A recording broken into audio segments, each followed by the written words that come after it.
오늘은 이 언어의 영성이라는 제목으로 우리가 말씀을 나누기를 원합니다. 언어의 영성.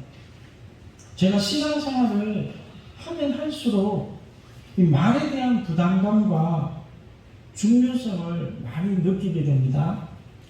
일전에 어떤 목사님으로부터 언어의 영성이라는 강의를 듣고 정말 깊은 감동을 받았습니다. 기도의 영성만 생각을 하고 있다가 난데없이 언어의 영성? 저 이 단어를 처음 들어봤어요. 우리 말에도 영성이 있다. 그래서 제가 한번 나도 이 언어의 영성에 대해서 한번 연구를 해봐야 되겠다. 여러분, 기도는요 자기의 덕을 많이 쌓아요. 그래서 기도하면서 다른 사람에게 해를 끼치거나 아픔을 주거나 이런 경우는 많이 없어요. 그런데 말은 어때요? 말 한마디로 사람을 죽이기도 하고 살리기도 하고, 이 말이 엄청난 영향력이 있다라는 거예요. 그래서 우리는 말을 참 지혜롭게 잘해야 되겠다. 그래서 여러 책들을 좀 찾아보는 가운데 예전에 지구촌 교회 진재혁 목사님께서 쓰신 언어의 영성이라는 책을 읽게 되세요. 여러분들도 한번 시간 나시면 한번 읽어보시면 좋겠어요. 언어의 영성. 그래서 우리의 신앙은 날마다 자라가며 우리의 언어도 온전함을 추구해야 된다는 거예요. 그래서 이 로마서 12장 2절에 보면 너희는 이 세대를 본받지 말고 오직 마음을 새롭게 함으로 변화를 받아 하나님의 선하시고 기뻐하시고 온전하신 뜻이 무엇인지 분별하도록 하라. 여러분, 우리가 변화받아야 할 부분이 참 많아요. 모든 부분에서 변화되어야 돼요. 그런데 그 중에서도 가장 우선적으로 변화되어야 되는 게 이 혀가 아닌가, 우리의 언어 생활이 아닌가, 저는 그렇게 생각을 합니다. 우리는 우리 자신을 끊임없이 개혁을 하며 변화를 추구해야 합니다. 그런데 사람들은 변화를 싫어해요. 기존에 하던 대로, 기존 습관대로 하면 참 편해요. 손에 익어 있기 때문에. 그러나 성숙을 위해서는 그 자리에 그대로 머물러 있으면 안 되고 새롭게 출발해서 변화되어야 된다는 거예요. 사람들은 자신이 틀렸다는 것을 인정하기도 싫어하고 설령 틀린 것을 알고도 고치거나 개선하려 하지 않는다는 거예요. 나 원래 이런 사람이야. 어쩔 테야. 나 건드리지 마. 많은 사람이 이런 태도를 취하고 있어요. 기독교는 회개로 말미암아 구원받는 종교예요. 회개하는 삶이 없다면 구원이 없습니다. 그래서 회개란 무엇인가? 우리의 삶을 돌이켜 새롭게 변화되어지는 것이 회개라는 거예요. 그래서 우리가 변화되기를 싫어하거나 거부한다면 결국에는 구원에 이르지 못하고 사망에 이를 수밖에 없다. 여러분, 변화를 거절하는 것을 이 완고한 고집이다라고 말해요. 고집, 완고함. 바로왕은 하나님의 명령을 듣고도 어떻게 합니까? 오늘 새벽에도 우리가 보았지만 여호와가 누구간데 나는 여호와를 알지 못하노라. 내가 왜 그 여호와의 말을 들어야 되냐? 고집을 피우고 안 듣잖아요. 결국에 어떻게 됩니까? 하나님의 심판으로 모든 장자들이 다 죽어버려요. 그때서 이제 정신 번쩍 들어가지고 두 손 두 발 들고 나가라 그렇게 말해요. 완고함은 하나님의 징계를 가져온다라는 거예요. 완고함은 하나님의 심판을 가져오게 되어 있는 거예요. 그래서 우리 기독교인들은 바로 회개함으로 새롭게 변화함으로 구원에 이르기를 주의라고 축복합니다. 그래서 가장 큰 문제는 뭐냐면 구원받기를 원하는데 회개는 안 한다는 거예요. 변화는 안 받는다는 거예요. 여러분, 회개하지 않고 죄에서 돌이키지 않고 죄악된 삶에서 빠져나오지 않고 어떻게 하나님께 구원을 받을 수가 있습니까? 그런 기독교는 없어요. 믿습니다. 이것만 하면 구원받는 게 아니라는 거예요. 구원받은 삶의 그 행위를 행해야 돼요. 그래서 우리는 날마다 새로워져야 된다. 기독교는 변화의 종교예요. 날마다 새로워지라고 권면하는 종교예요. 그래서 여러분 올 한 해는 지금부터라도 내가 한번 변해보자 라고 결단하시기를 주여 축복합니다. 좀 성숙해야 돼요. 그래서 가장 먼저 이 영성의 변화. 우리나라의 영성은 누가 뭐라 해도 기도의 영성이 압도적이에요. 기도 그러면 뭐 온 전 세계가 우리나라를 따라올 사람이 없어요. 아마 그런 분들이 많을 거예요. 나만큼만 기도해봐라 뭐 이런 사람들, 기도에 자신감 있는 사람들이 많을 거예요. 그런데 그 기도한 만큼 삶의 아름다운 영향력으로 나타나는가, 아름다운 향기가 품어져 나오는가를 한번 살펴보면 그렇지 못하다는 게 한국교회의 현실이에요.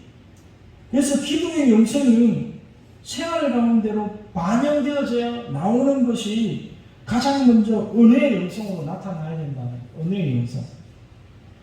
여러분, 왕이 쓰는 언어가 있어요.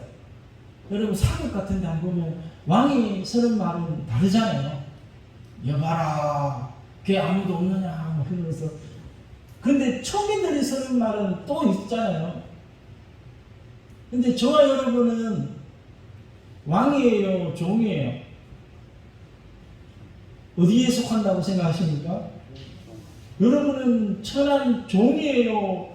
하나님의 왕 대신 하나님의 아들 딸로서 공주요, 왕자요, 왕입니까? 한번 여러분의 정체성을 한번 살펴보세요. 여러분 반드시 기억하기를 주여 축복합니다. 한번 따라해 주시죠. 나는 하나님의 공주다. 하나님의 왕자다. 왕족이라는 말이에요. 우리는 왕족. 기억하십니까? 왕족. 그럼 말이 어떻게 돼야 돼요? 왕족들이 쓰는 말을 써야지. 왕족들이 쓰는 말을. 그런데 신부는 왕인데 말하는 것은 완전히 천민들이 쓰는 말을 하면 어떻게 되겠어요? 그래서 이 언어, 이 골방, 기도의 골방에서의 영성이 우리의 삶으로 나와야 된다는 거예요. 이제는 반영이 되어져야 돼요. 그런데 기도는 많이 하는데 우리의 삶에는 아무런 영향력도 없고 변화도 없고 아름다운 향기도 없어요.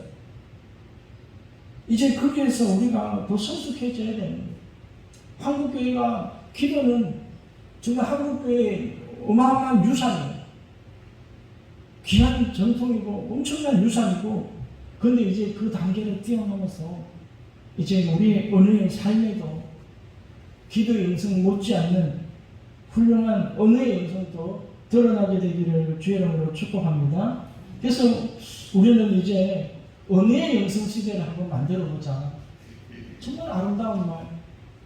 그래서 첫 번째로 목사님이 주장하는 것은 살리는 말을 하라. 한번 따라해 주시기 바랍니다. 살리는 말을 하자. 사람을 살리는 말을 해야 돼요. 우리는 어떤 경우에라도 죽이는 말을 하면 안 돼요. 세상에는 촌철 살인이라고 있어요. 말 한마디로 사람을 살인한다. 근데 촌철 할인이 되어야 된다. 우리의 생명을 살리는 짧은 말로도 사람을 살릴 수가 있다는 거예요. 그래서 여러분, 가장 먼저 여러분의 말로서 여러분을 살리기를 주여 축복합니다. 이 말은 뭐냐면 자기 자신부터 좀 축복을 해주라는 거예요. 근데 많은 사람들은 자기 자신을 비관하고 낙담하고 자꾸 자기 자신을 구박해요. 야, 니 같은 게 살 의미가 있냐? 막 이러면서. 그러면 안 된다는 거예요. 좀 전에도 말씀드렸지만 여러분은 하나님이 보배롭고 존귀하게 여기는 하나님의 자녀요, 귀한 보물이다. 하나님이 너는 내 것이라고 택하여 구별하여서 불려주신 하나님의 자녀라는 거예요. 이 하나님의 귀한 음성을 듣게 되기를 주의로 축복합니다. 여러분이 선포하셔야지, 입술로. 나는 하나님의 자녀다. 누가 뭐래도 나는 귀한 하나님의 자녀다. 힘들고 지치고 어렵고 낭만할 때에서라도 우리는 우리를 살리는 말을 해야 돼. 믿음의 말을 할 때 우리의 삶이 변화되어질 줄로 믿습니다. 민수기 14장 28절에 그들에게 이르기를 여호와의 말씀에 내 삶을 두고 맹세하노라. 너희 말이 내 귀에 들린 대로 내가 너희에게 행하리라. 너희 말이 내 귀에 들린 대로 내가 행해주겠다는 거예요. 그래서 우리가 자꾸 죽겠다 하면 하나님이 죽여버립니다. 무서운 말인데. 근데 우리가 하나님 믿습니다. 하나님 우리를 도와주시면 주님의 능력 안에서 우리는 모든 것을 할 수가 있습니다. 그러면서 믿음으로 나아가면 하나님이 도와주신다는 거예요. 자꾸 원망하고 불평하고 안 된다 그러고 어렵다 그러고 못 살겠다 그러면 하나님 그러냐? 그래 살다가 죽어라. 이게 내 말이 들리는데 내 귀에 들린 대로 내가 행해주겠다. 무서운 말씀이에요. 굉장히 무서운 말씀이에요. 근데 우리는 아무 생각 없이 그냥 막 저주적인 말, 남을 험담하는 말 마음대로 막 하잖아요. 얼마나 무서운 현실이에요. 우리 속담에도 말이 씨가 된다는 속담이 있잖아요. 말이 씨가 돼가지고 자기가 한 말 그대로 되어버립니다. 이게 여러분, 그러므로 진정한 영성은 어디서 나오는가? 우리의 어느 생활에서 나온다. 말에서 나온다. 말이 바뀌는 것은 사실 우리의 마음이 바뀌는 거예요. 우리의 말이 바뀌면 우리의 삶이 바뀌어요. 내 입술이 변화된다는 것은 내 마음과 생각과 믿음이 변화되었다는 것을 증명하는 거예요. 그럼 무엇으로 나의 구원을 증명하겠습니까? 그것은 바로 우리의 언어 생활이에요. 언어 생활. 변화되었다는 것은 우리가 이 성경 말씀에도 나오듯이 아름다운 열매로, 나무는 그 열매로 알아보겠다 그랬잖아요. 그 열매가 뭐예요? 입술의 열매예요. 아직까지 말이 하나도 안 변화되었으면서 내 구원받았다? 그 말 못한다는 거예요. 우리 자신을 한번 돌아보기를 주여는 축복합니다. 예전에 세상 주를 알지 못하던 때 그때 쓰던 말을 교회에 30년, 40년 다녔는데도 아직까지 쓰고 있다라면 나의 믿음이 잘못되어져 있다라는 거예요. 죽고 사는 것이 혀의 힘에 달렸나니 혀를 쓰기 좋아하는 자는 혀의 열매를 먹으리라. 반드시 혀의 열매를 맺게 되어 있어요.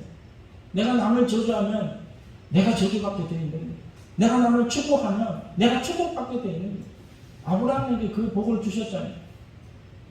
너를 축복하는 자에게 내가 축복하고 너를 저주하는 자에게 내가 저주하리라. 우리 믿음의 사람이 그렇게 살아가는 원리가 있다는. 잠언서 12장 18절 칼로 찌름같이 함부로 말하는 자가 있거니와 지혜로운 자의 혀는 양약과 같으니라. 여러분, 함부로 말하는 습관을 버리시기를 주여를 축복합니다. 보면 이게 우리는요, 이게 잘못된 게 내 생각보다 말이 먼저 나와버립니다. 말을 하기 전에 한 3번 정도 생각하고 말을 하면 딱 좋은데 어떨 때는 말하기 생각하기 전에 말이 먼저 툭 튀어나와가지고 실수하는 경우 얼마나 많아요. 이것은 실수이기 이전에 크나큰 죄악이에요. 성경에 보면 그런 말씀이 너무 많이 나오잖아요. 그래서 우리는 깊은 생각과 헤아림으로 말을 해야 될 줄로 믿습니다. 그래서 말에는 힘이 있는 거예요. 왜 말에 힘이 있느냐? 여호와 하나님께서 말씀으로 천지를 창조하셨잖아요. 그리고 우리를 만드실 때 하나님의 형상을 따라 창조하셨다. 우리 안에는 하나님의 형상이 있는 거예요. 그러므로 저와 여러분 가운데도 하나님의 말씀이 능력이 있듯이 저와 여러분 믿는 자들의 말에도 언어에도 힘이 능력이 있는 거예요. 그래서 이 말 때문에 사람이 죽기도 하고 말 때문에 살아나기도 하는 거예요. 꼭 기억하시기를 주의 이름으로 축복합니다. 그래서 우리는 늘 이렇게 자기 자신을 향해서 자녀들을 향해서 이웃을 향해서 너는 내 것이다. 너는 나의 보물이다. 그러면서 자꾸 쓰다듬어주고 칭찬해줘요. 여러분, 하나님이 보는 관점으로 저와 여러분을 보게 되기를 주의 이름으로 축복합니다. 하나님이 이사야서 43장에 뭐라고 말합니까? 내가 너를 보배롭고 존귀하게 여기노라. 제발 좀 깨달아라. 어떤 분이 그랬더라고요. 우리는 예수님 짜리 인생이다. 이렇게 말해요. 만약에 제가 어떤 물건을 10,000원 주고 샀어요. 그러면 그것이 10,000원짜리가 되는 거예요. 그죠? 근데 100만 원 주고 샀으면 어때요? 그게 100만 원짜리인 거예요. 근데 100만 원 주고 샀는데 100만 원치 값어치를 못한다 그러면 실망하잖아요. 우리는 예수님의 피값으로 샀었잖아요. 피값으로. 예수님의 피값으로 샀기 때문에 우리는 예수님 짜리 인생이라는 거예요. 그러면 예수님 짜리 인생을 살아야 되는 거예요. 그래서 우리는 얼마나 가치가 있는 존재입니까? 그냥 100만 원 주고 1,000만 원 주고 산 존재가 아니라 예수님의 피로서 우리를 사셨어요. 그러므로 너희는 사람의 종이 되지 마라. 여러분, 우리는 늘 긍정적인 말을 하고 정말 우리의 신분에 맞게 우리는 왕으로서 하나님의 왕 대신 하나님의 아들, 딸로서 그렇게 살아가야 되는 거예요.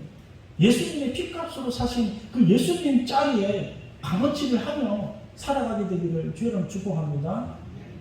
그 삶이 어디서부터 나와야 되느냐? 저와 여러분의 입에서부터 나와야 된다. 입에서부터. 두 번째, 남에게 힘을 주는 말을 하라. 좀 비슷한데, 살리는 말이나 힘을 주는 말이나 비슷한데, 우리나라 말에 아다르고 오다르다는 말이 나와요. 어느 선택은 잘 하셔야 돼요. 아다르고 오다르다. 감정 상하게 하는 말을 하면 안 돼요. 그래서 우리는 말을 하더라도 좀 고급진 언어를 좀 사용하려고 노력을 해야 돼요. 에이, 목사님 생긴 대로 살지 뭐 또 그렇게 합니까?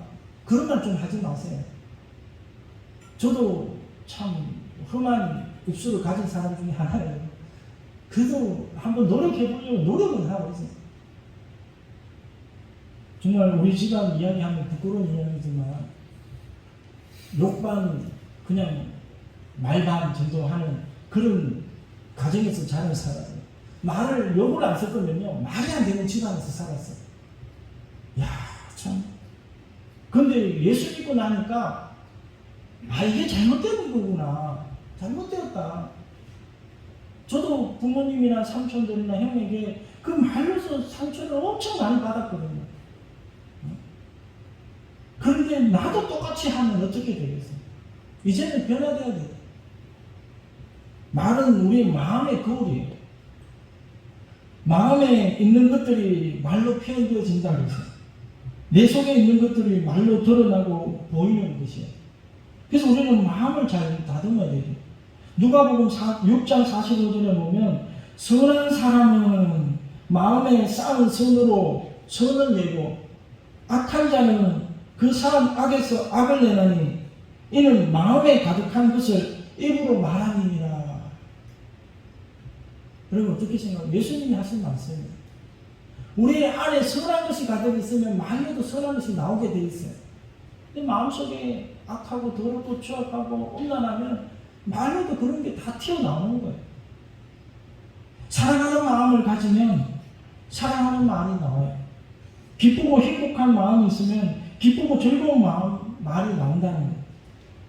절망하고 낙심한 마음이 있으면 부정적이고 낙심된 말이 나오고 삐뚤어진 마음을 가지고 있으면 삐뚤어진 말이 나올 수밖에 없는 거예요. 여러분의 마음은 어떠하십니까 지금?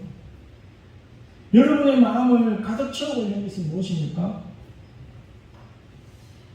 오늘 우리가 우리 입의 말을 한번 녹음해서 한번 들어봤으면 좋겠어요. 정말 어떻게 이야기하고 있는지. 그래서 녹음해서 들려주면요, 이거 내 목소리 아닌데 이래 저도 대부분이 너무 생소하거든요. 나는 이렇게 안 한 것 같은데 말이 너무 막 촌스럽고 투박하고 사납고 내가 이런 말을 했나? 했어요. 정말 우리는 우리 자신을 살펴봐야 돼요.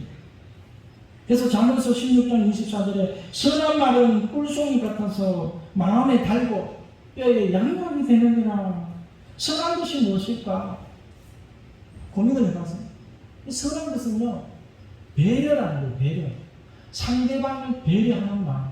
내가 이 말을 했을 때 저 상대방은 어떤 마음의 아픔과 상처를 받을까 배려하는 마음.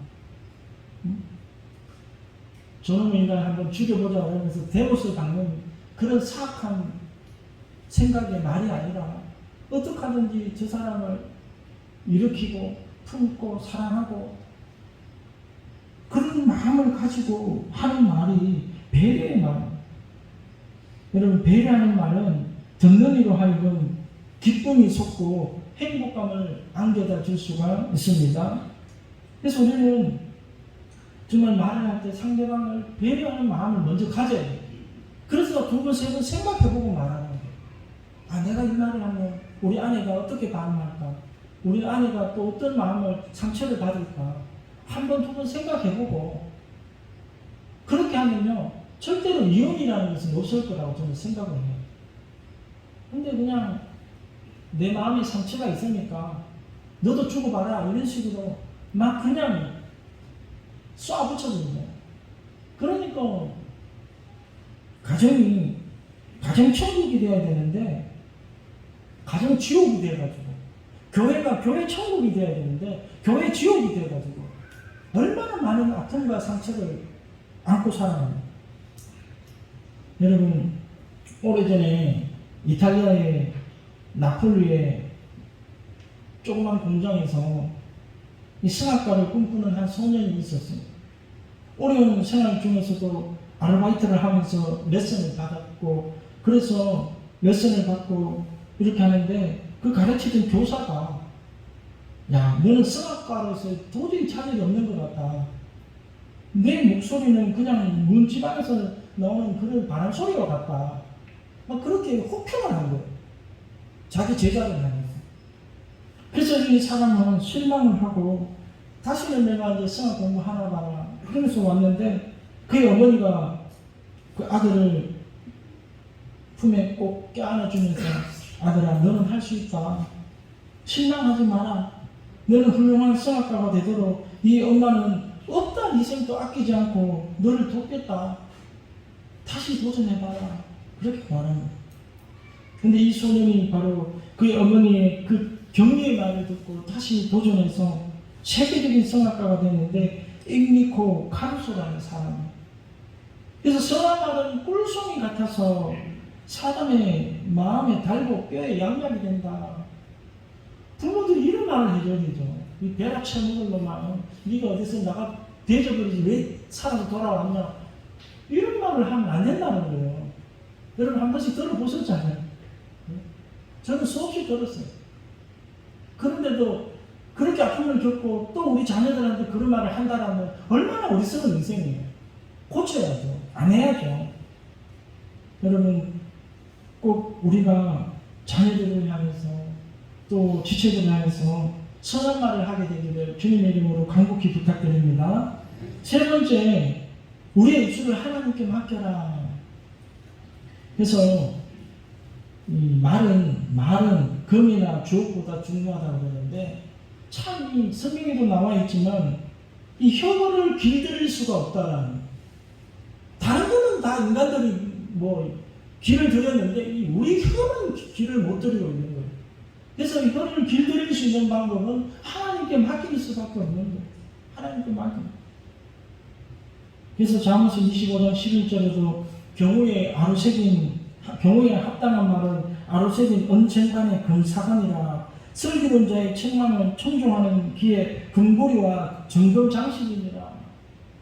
아름다운 말로, 온화한 말로 그렇게 건면하고 그렇게 책망할 때 그것을 청종하고 경청하는 것은 정말 금과 정금장식과 같다라는 거예요.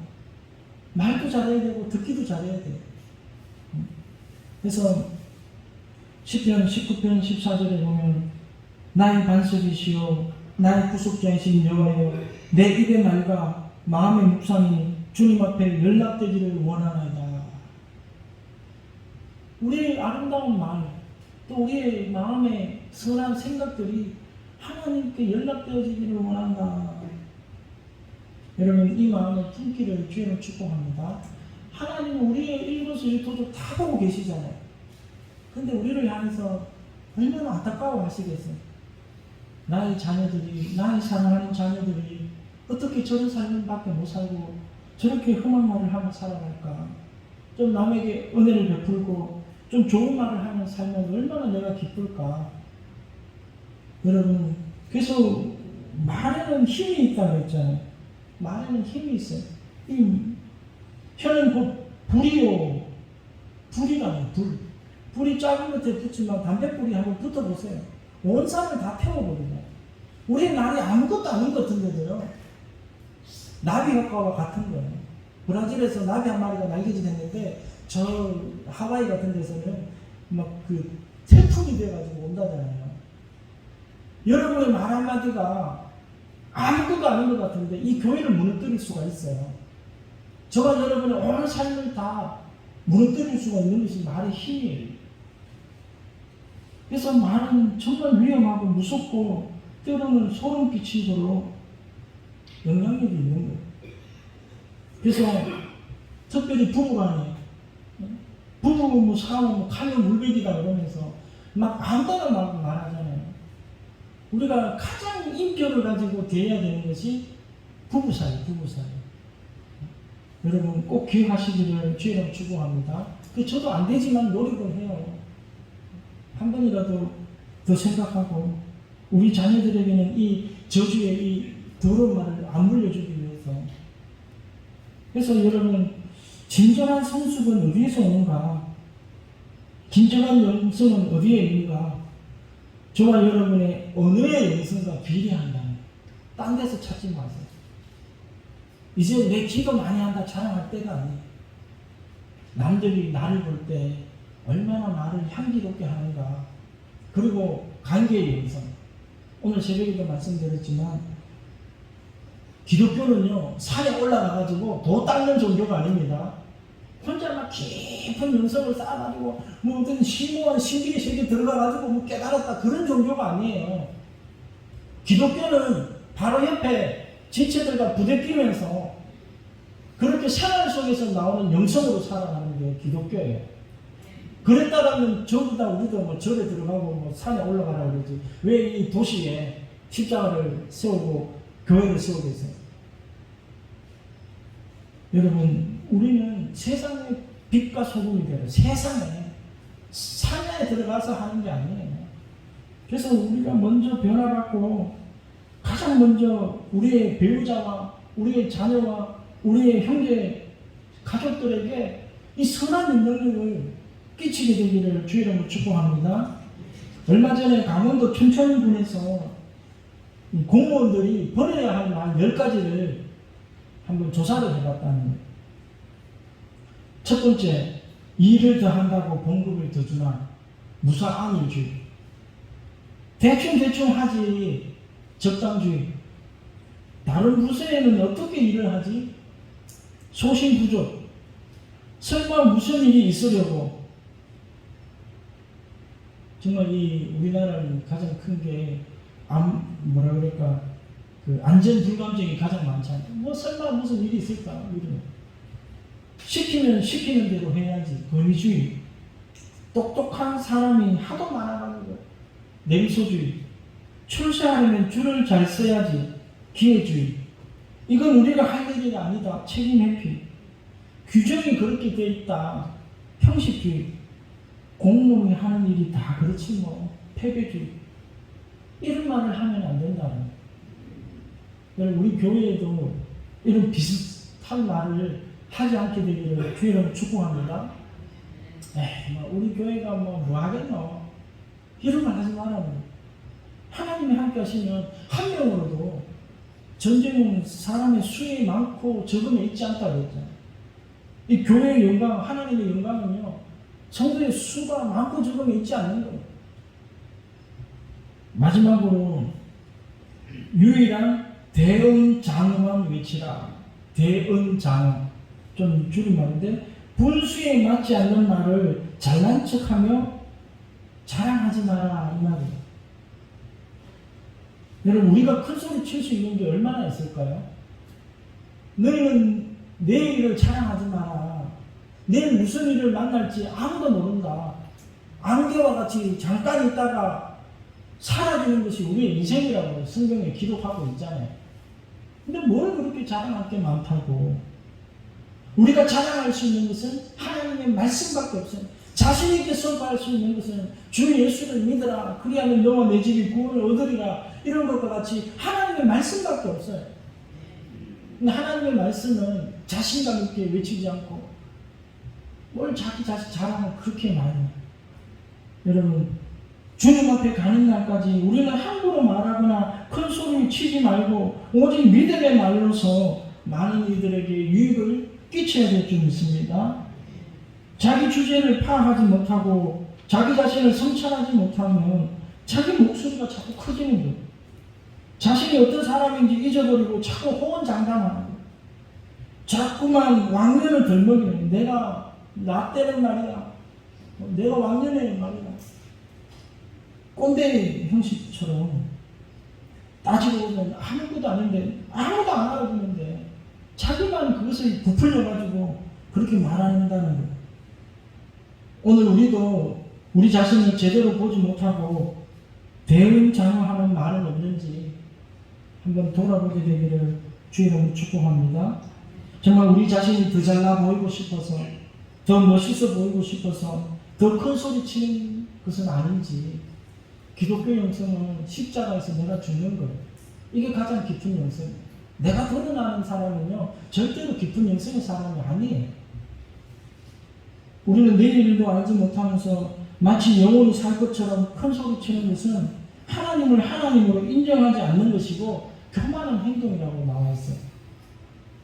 여러분, 우리는 하나님 앞에서 나는 누구인가를 분명히 깨닫고 기억할 때 우리는 겸손하게 살아가게 될 줄로 믿습니다. 그래서 믿음의 눈을 우리가 가지게 되기를 주 이름으로 축복합니다. 예전에 국민일보의 시민글이 이 글만 한 읽어드리고 말씀을 듣겠습니다. 결혼 생활에 큰 문제가 생긴 사람이 서성을 찾아갔어요. 우리 이제 이혼하게 생겼는데 어떻게 하면 좋겠습니까? 스승이 이렇게 말하는, 부인의 말에 귀를 기울여 보게. 그래서 이 제자는 열심히 돌아가서 한 달 동안 부인의 말에 어떤 말을 하는가 열심히 귀를 기울이고 이제 돌아왔어요. 그래서 부인의 모든 말에 귀를 기울일 줄 알게 되었습니다. 이렇게 고백을 하는 거예요. 그러나 이제 스승이 이번에는 미소를 지으며 이렇게 말했다고 합니다. 이제 집에 가서 부인이 말하고 있지 않는 모든 말에 귀를 기울여 보게. 잘 들어보시기 바랍니다. 이제 집에 가서 부인이 말하고 있지 않는 모든 말에 귀를 기울여 보게. 무슨 말인지 아시겠습니까? 여러분, 상대방의 말에 귀를 기울이지 않음으로써 또 침묵을 이해하지 못함으로써 얼마나 많은 갈등과 분열이 생기는가. 무엇보다도 예수 그리스도의 말과 침묵의 소리에 귀를 기울이지 않음으로써 모든 비극이 야기된다. 이렇게 되어 있어요. 여러분, 우리가 하고 싶은데도 말해봤자 무슨 소용이 있겠나 그래서 말하지 않는 그런 말들이 참 많잖아요. 하고 싶은데 말하지 못하는 그 언어들이 많다는 거예요. 그 배우자의 소가리를 한번 들어보라는 거예요. 차마 말하지 못하는 그 말에 그 심중에 있는 말까지도 한번 귀를 기울여서 들어보라는 거예요. 이게 배려예요. 이것이 관계의 영성입니다. 우리는 말을 수없이 해도 못 듣잖아요. 수천 번 해도 못 알아듣잖아요. 그래서 참 이 말씀을 준비하면서 제가 깨달은 게 참 많아요. 저도 아내가 저에게 15년 동안 살면서 이것 좀 해주라고 수천 번 말했을 건데 아직까지 내 귀에는 안 들어와요. 왜? 듣고 한 귀로 흘려버리니까. 안 들어버리니까. 근데 오늘 이 스승처럼 말하지 않는 말까지도 들어보는 훈련을 해야 그렇게 말해요. 여러분, 우리 교회도 이것을 저는 엄청 감동을 받았어요. 아, 장로님들이 아니면 권사님이, 성도님이 이 나에게 하고 싶은 말이 무엇일까? 말하지 않아도 들을 수 있는 귀를 주십시오. 이것은 새벽에 기도하는 거예요. 오늘 말씀을 맺기를 원합니다. 여러분, 우리 기독교회는 변화를 추구하는 변화의 종교예요. 우리는 변해야 돼요. 지금까지 천박한 말을 하고 종의 말씨를 썼다라면 이제는 하나님의 자녀로서 하나님의 왕자와 공주로서 그 언어를 써야 되는 거예요. 변화돼야 돼요. 여러분, 변하지 않으면 하나님의 징계와 하나님의 심판이 있다는 것을 꼭 기억하기를 원합니다. 완악한 마음은 축복을 받을 수가 없어요. 우리가 바뀌어야 돼요. 오늘부터 시작하시기를 주의 이름으로 축복합니다. 단어 하나, 말의 단어 하나라도 한 번 더 생각해보고 내뱉자. 똑같은 말이라도 좀 상스러운 말을 좀 고급화 좀 시켜가지고 쉽게 말해서 예를 들면 야, 너 대가리에 뭐 들었냐 이렇게 하지 말고 자네 머리에 뭐가 드셨습니까 이렇게 말하든지 좀 언어를 좀 순화시키자는 거예요. 꼭 실천하기를 주의 이름으로 축복합니다. 그리고 이제 우리의 영성은 삶 속에 관계 속에서 나타나야 된다. 그것이 진정한 영성이다. 나 혼자 앉아가지고 그렇게 초월적인 세계에서 혼자 도 닦는 영성이 아니라 부대끼면서 부부와 자녀와 공동체와 지체와 부대끼면서 거기서 정말 아름다운 향기를 뿜어내는 그러한 영성이 기독교 영성이다. 여러분 꼭 기억하시고 그런 삶으로 우리가 변화되기를 주님의 이름으로 축복합니다.